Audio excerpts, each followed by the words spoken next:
Jay here for Stretford, Paddock, and as you can see, I'm at Old Trafford for the paper talk. It's actually been a while since I've been here. I'm getting a little bit nostalgic. Last time I was here was when we beat Manchester City 2-0, but you know, we beat City all the time. Everyone beats City all the time now. It's not even worth noting. All the latest transfer news and the big story this morning.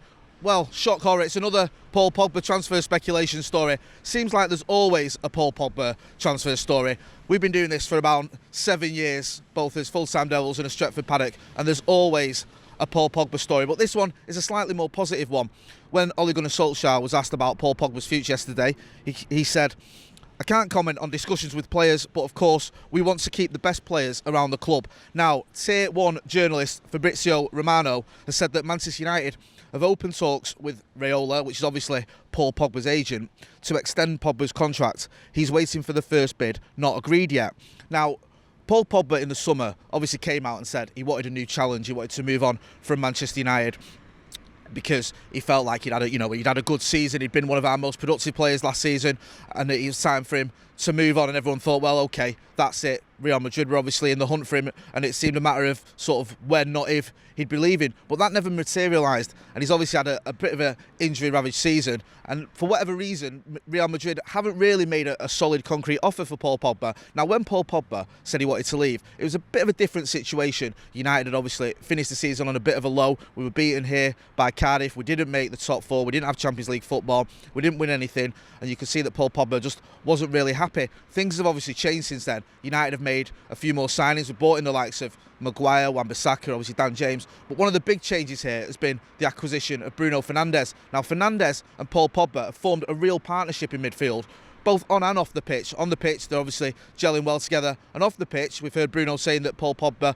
has been a great help to him. They've been house hunting. I think he helped him find a house. And you can see there's a real positive vibe between the two players. And there's also a real positive vibe at the club as well. We saw the video recently of Dan James dancing about in the dressing room, and Paul Pogba was there with him. And everyone seems really happy. And you can see that at the moment, Manchester United have a sort of a team that looks ready to challenge. You've got the likes of Bruno, obviously, who's come in. The defence has been strengthened. And we've also got Masson Greenwood, who's come through the ranks. Not to mention the fact that Anthony Martial and Marcus Rashford are having their best ever seasons. So Paul Pogba may be looking at it and thinking, when I made those statements, the club wasn't in such a great position. Now it's looking a lot more positive. He also may be waiting to see whether Manchester United get Champions League football to make a decision on whether to sign a new deal. Now, the big sort of sticking point here is always going to be Mino Raiola. Now, for those who've been living under a rock somewhere and don't know who Mino Raiola is, he's obviously Pogba's agent. He deals with a lot of other players as well. And he's been, I don't want to say a thorn in Manchester United's side, but he's had a somewhat tempestuous relationship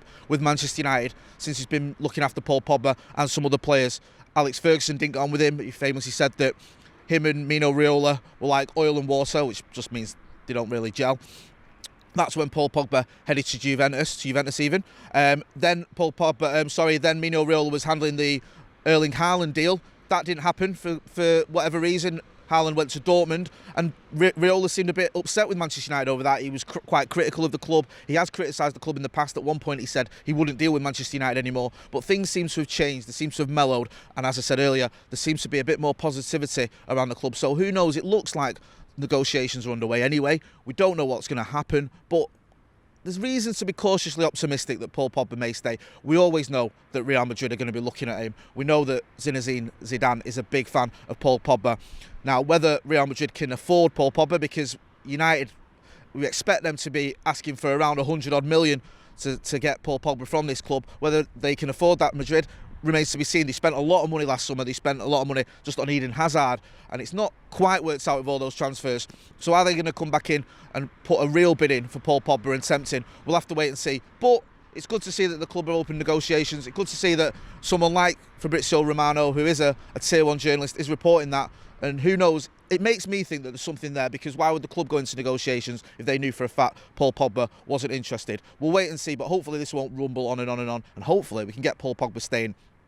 I know when he said he wanted to leave and that he wanted a new challenge, a lot of people were upset by that. A lot of people felt he should have been more loyal and he should have stayed around. And there's always been this argument with Paul Pogba. Is he consistent enough, or is it a case of he doesn't have the quality around him that his talents deserve? Maybe it's a little bit of both. But that the latter argument about him not having the talent around him isn't really an argument anymore. You look at the players we've got, especially in that sort of attacking 4 or 5 if you count Pogba, the likes of Bruno have mentioned, Masson Greenwood, who's been on fire the last few games. Anthony Martial, Marcus Rashford. Those are players that are at the sort of a similar level to Paul Pogba, and he must be looking at it thinking, I've got a young team here that are going places. Maybe I can stick around. Maybe if I stay here at Old Trafford, I will win trophies, I will challenge for honours, I will get Champions League football. Because let's have it right, Paul Pogba, like Manchester United, should be playing in the Champions League, and I think if he stays, he will be. So we'll wait and see what happens. We may well have to sort of bide our time with this one and see where the club ends up or the team ends up at the end of the season, whether we're playing in the Champions League next year, whether we make top 4 or whether, depending on what happens with City, top 5 is enough to get us there, or we win the Europa, who knows. But negotiations underway with Paul Pogba, and that for me is a positive story from Manchester United.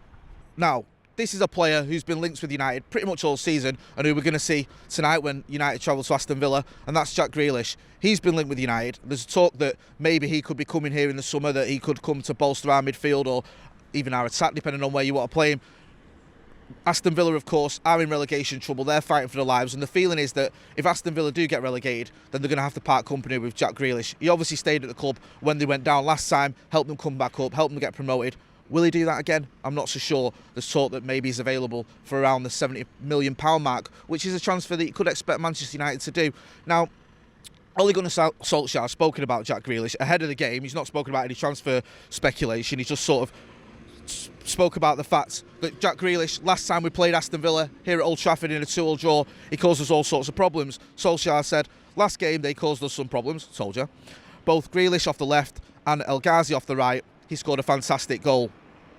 There's been lots said about him and we need to be aware of him. He attracts players to him and creates space for others. Now, Jack Grealish for me is a player that's almost tailor-made for Manchester United. I wasn't even that big a fan until I saw him here at Old Trafford earlier in the season, and he just got kicked all over the pitch and he kept getting up, he kept wanting the ball, he kept making things happen, and he scored a really good goal. And he had that sort of swagger about him that made you think, this is a player that could fit in here at Old Trafford. He could come in and do a job. Now, the strange thing about this is, I spoke earlier about Paul Pogba, whether he's going to stay and whether he's going to sign a new deal. Now, Jack Grealish is a similar type of player to Paul Pogba, but I think that signing Jack Grealish, rather than putting Paul Pogba off or making him think that, oh, hang on, someone's here to replace me, can actually encourage Paul Pogba to stay, because it shows that Manchester United are buying top quality players. It shows that there's a real competition for places now, and I think that's the sort of attitude that Paul Pogba wants. He wants to see a club that's challenging, and someone like Jack Grealish, he would come here and he wouldn't be like, oh, I'm at Manchester United, this is a bit much for me, I don't know what to do. You can see him coming in and thinking, this is where I belong.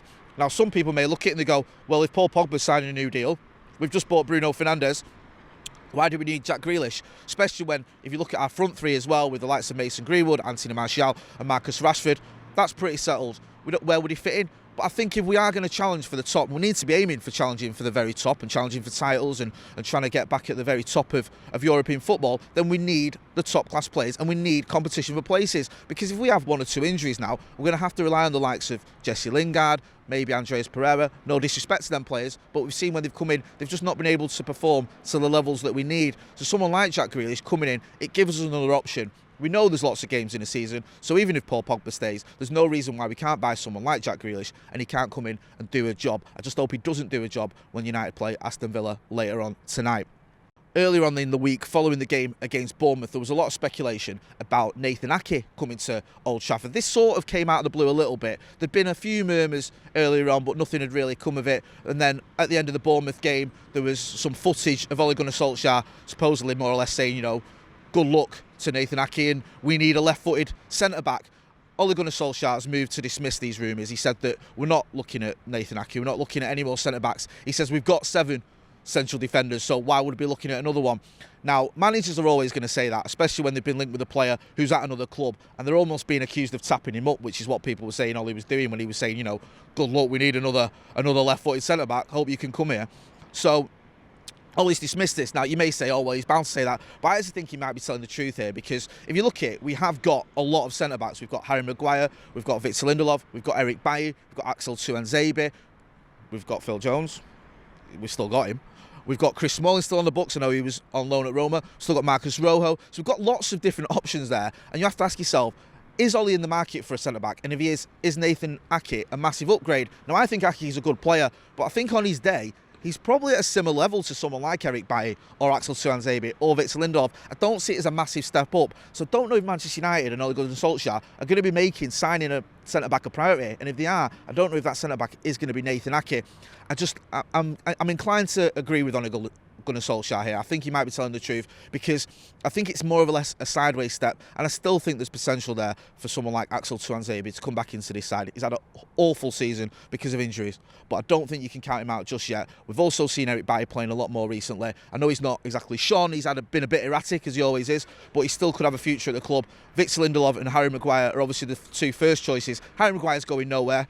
He's not going to get dropped. You don't spend £85 million on a player, making captain and then dropping. So it's a case of who's going to play alongside him. I'm just not too sure whether Nathan Ake will be the one that Manchester United are looking at, or I don't even think we're looking at anyone to come in and partner Harry Maguire. It's going to be more or less someone who's already here. In the summer, Ole Gunnar Solskjaer went out and he bought Aaron Wan-Bissaka and he bought Harry Maguire. He spent around 125, 130 million on those two players. And for me, it felt like that was Ole saying, right, defence is sorted now. Now I'm going to look at the midfield and attack sort of further down the line. I don't think he's going to go back now and start messing about with the defence and start making big money signings with the defence, especially not when we're in the hunt for players like Jadon Sancho and even Jack Grealish. One final story that's doing the rounds, or not doing the rounds, it's come up on The Athletic. Now this is a story from sort of a little while ago, and this is actually that Juventus came in for Masson Greenwood in around 2019. I think it was Andy Mitten talking on the Talk of the Devils podcast for The Athletic, said that Juventus came in and offered Masson Greenwood a real chunk of money to come over to Italy, and his family and the people around him turned it down because he wanted to stay at Old Trafford, which is just a real sort of, it's a happy story, and it's pleasing to know that he has been offered, and someone's had a look at him and said, do you want to fancy coming for a lot of money? And he said no, because he decided his future is at Old Trafford, and we've already seen this season how well he's done. He's come into the side, he started banging in the goals recently. For me, he's already a first-team player, and we can see that he's settled here, he's happy here, and he wants to stay here, and the fact that he was offered a big money move so early on in his career, 2019, he'd barely played, I don't think he played any games, or, he played a few. But he'd been offered a big money deal to go to Juventus for more money than he was probably on here at Old Trafford, or being off at Old Trafford. But he wanted to stay and get himself into the first team at Manchester United Football Club, and that's what he does. This has been the Paper Talk here at Old Trafford. You can see it's just stopped raining. It's a little bit of drizzle, but that's how we like it here in Manchester. We appreciate all the support we've been getting since we've had the big sort of rebrand, the change from full-time Devils to Stretford Paddock. You guys have all been getting involved in the comments. You've been liking, you've been sharing. So please make sure you do that. Make sure you subscribe. I've been Jay. We're here at Old Trafford. This has been Stretford Paddock. Thanks for watching.